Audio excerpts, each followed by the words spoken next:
کا کھلے گا کہ ہم تو دھوکے میں رہ گئے۔ تو بھائیو بہنوں، حج کا اصل موضوع سمجھو، اللہ کو پانا اور اللہ کے لیے جینا اور اللہ کے لیے مرنا اور اللہ پہ مٹ جانا، یہ حج کا مغز ہے، یہ حج کی روح ہے۔ باقی اس کے اعمال ہیں، کچھ سفر کی ضرورتیں ہیں، کچھ وہاں رہنے کی ضرورتیں ہیں، کچھ حج کے جو شرعی اعمال ہیں کچھ ان کی ضرورتیں ہیں، لیکن جو حج کی روح ہے وہ ہے اللہ کو ڈھونڈنا، قبلہ بدلنا، قبلہ یہ دل اللہ کو دینا۔ ایک صحابہ نے پوچھا یا رسول اللہ ما الاسلام، یا رسول اللہ اسلام کیا ہے؟ آپ نے کہا ان تسلم قلبک للہ، دل اللہ کو دے دے یہ اسلام ہے، دل اللہ کو دے دے یہ اسلام ہے۔ تو بھائیو بہنوں طے کر کے جاؤ کہ زندگی کو بدل کے واپس آنا۔ اتنے سال اپنی مرضی کے گزار لیے، تو اب اللہ سے مل کے آ رہے ہیں، تو اب باقی زندگی اس کی مرضی پہ گزار دیں گے۔ اتنا زمانہ اپنی مرضی پہ گزارا ہے، تو اب باقی جو وقت حج کے بعد گزرے گا وہ اللہ کی مرضی پہ گزاریں گے، کہ جو اللہ کہے گا وہ کریں گے، جس سے روکے گا اس سے روکیں گے، جو وہ فرمائے گا اس پر لبیک کہیں گے، جس سے ہٹائے گا اس سے پیچھے ہٹتے چلے جائیں گے، تو ہمیں اس کی روح حاصل ہو گئی۔ یہ عبادات ہیں، اور عبادات میں یہ سب سے عالی شان اللہ نے عبادت بنائی ہے الحج۔ اور ایک اور میں نے غور کیا، اللہ تعالیٰ نے نماز فرض کی تو فرمایا کہ ان الصلاۃ علی المؤمنین کتابا موقوتا، نماز ایمان والوں پر فرض ہے، اس میں اللہ کا نام کوئی نہیں ہے۔ کتب علیکم الصیام کما کتب علی الذین من قبلکم، تم پہ روزے فرض ہیں، اللہ کا نام اس میں کوئی نہیں ہے۔ من شہد منکم الشہر فلیصم، رمضان کا چاند دیکھو تو روزہ رکھو، اس میں اللہ کا نام کوئی نہیں ہے۔ لیکن جب اللہ نے حج کو فرض کیا تو اب میں وہ آیات دوبارہ پڑھ، ان الصلاۃ کانت علی المؤمنین کتابا موقوتا، نماز فرض۔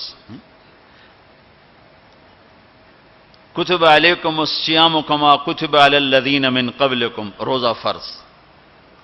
اقیموا الصلاۃ وآتوا الزکاۃ وانفقوا، زکوٰۃ فرض۔ اب جب اللہ تعالیٰ حج فرض فرمانے لگے تو اس کو یوں پیش کرتے کتب علیکم الحج، تم پہ حج فرض ہو گیا، یہ نہیں۔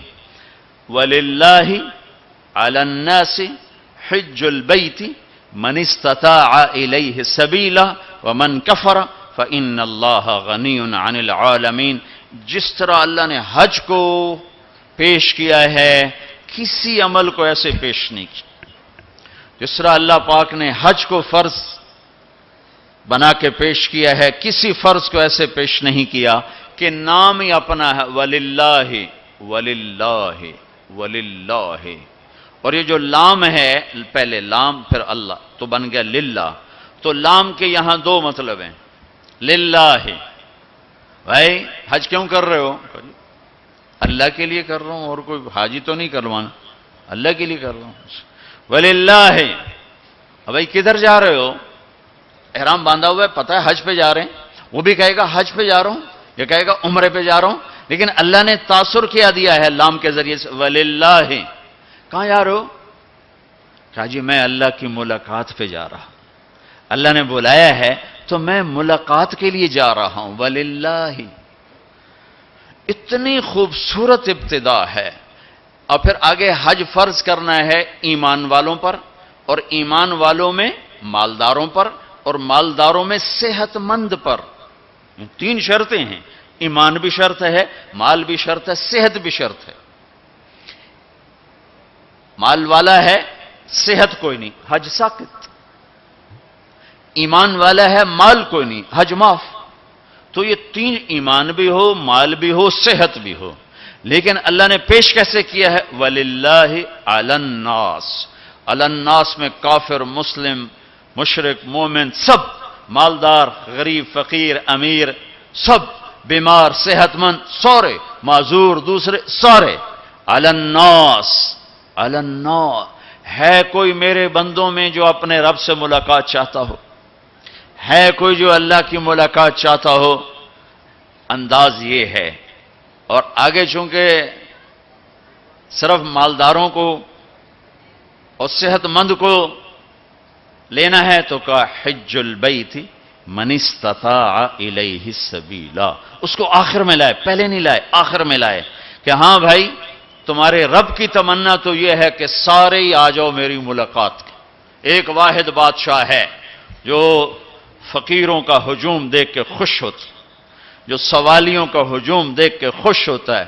باقی جتنے ہیں وہ سوالیوں کو دیکھ کے ڈانٹتے بھی ہیں، بھاگتے بھی ہیں، دروازے بھی بند کرتے. ایک اللہ ہے، عجب صفت ہے، مانگو تو خوش ہوتا ہے، نہ مانگو تو ناراض ہو جاتا ہے. مانگتے کیوں نہیں ہو؟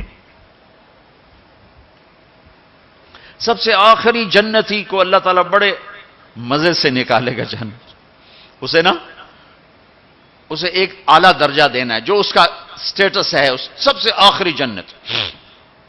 تو اس کو اللہ تعالیٰ جہنم پر لائے گا، پیچھے کمر جلے گی، آگے جسم محفوظ.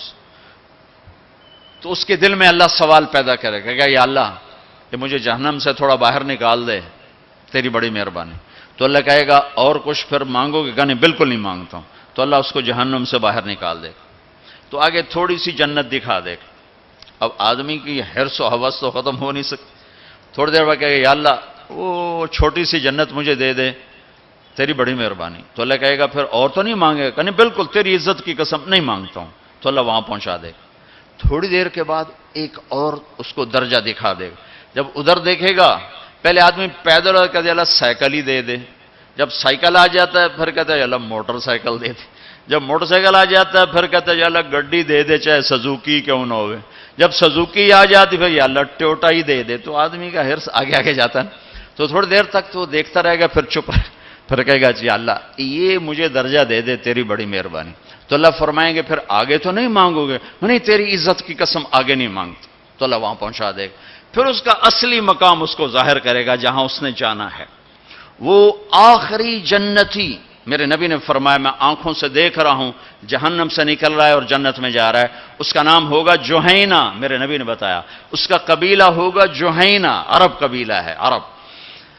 اور جب وہ آخری جنتی، اس کو اس دنیا سے 10 گنا بڑی جنت اللہ عطا فرمائے گا، اس زمین سے 10 گنا بڑی.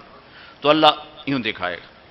تو اب وہ اس کو دیکھے گا تو اب جو نظر آ رہا ہے وہ حقیر ہو جائے گا. تو پھر اس کو سوچ آئے گی جو ہن منگے آتا کہ دیں ریورس گیئر نہ لگ جائے، دوبارہ پیچھے دوزخ کی واپسی نہ ہو جائے. تو لہذا چپ. اندر میں ابال اٹھ رہے ہیں کہ مانگوں، اور ڈر لگ رہا ہے کہ اتنی دفعہ قسمیں کھائیں توڑ دیں، قسمیں کھائیں توڑ دیں. تو کہیں اللہ تعالیٰ آگے چل بہنوں واپس کر دو.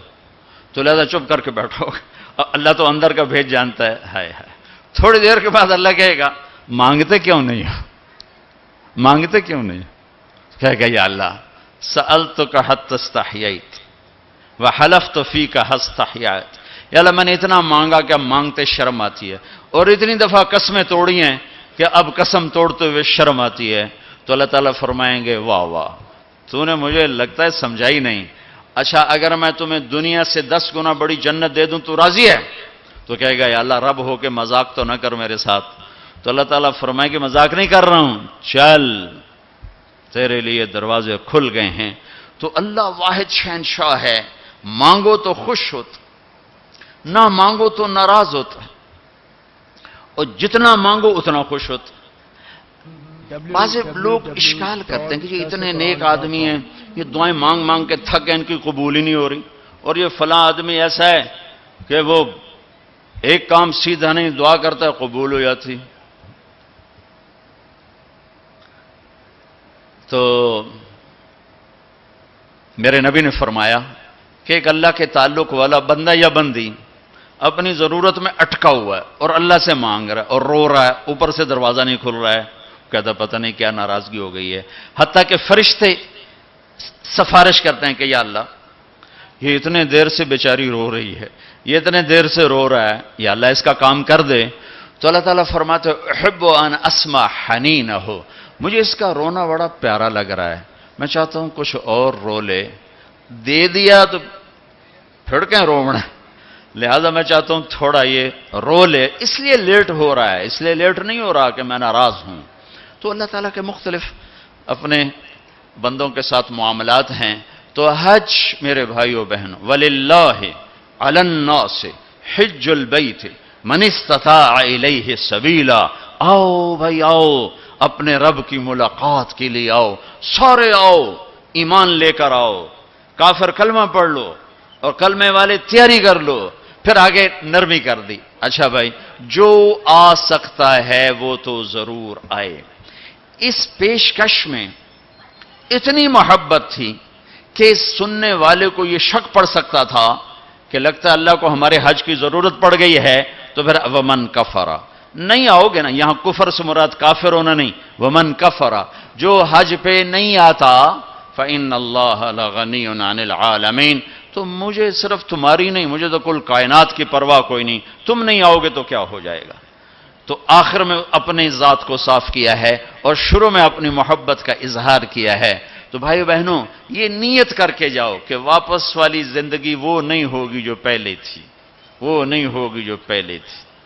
تو اللہ کی ملاقات اس طرح ہو کہ ماضی اور حال اور ہو جائیں اور مستقبل اور ہو جائے، تو گویا ہم اللہ کی بارگاہ میں اپنی مہر لگوا کے آ گئے. یہ اسلام کا عبادت کا پہلو ہے. یہ عبادت کا پہلو اس وقت مکمل ہوگا جب اس کے ساتھ اخلاق کا پہلو جڑے گا، وہ ہے لوگوں کے حقوق ادا کرنا. سب سے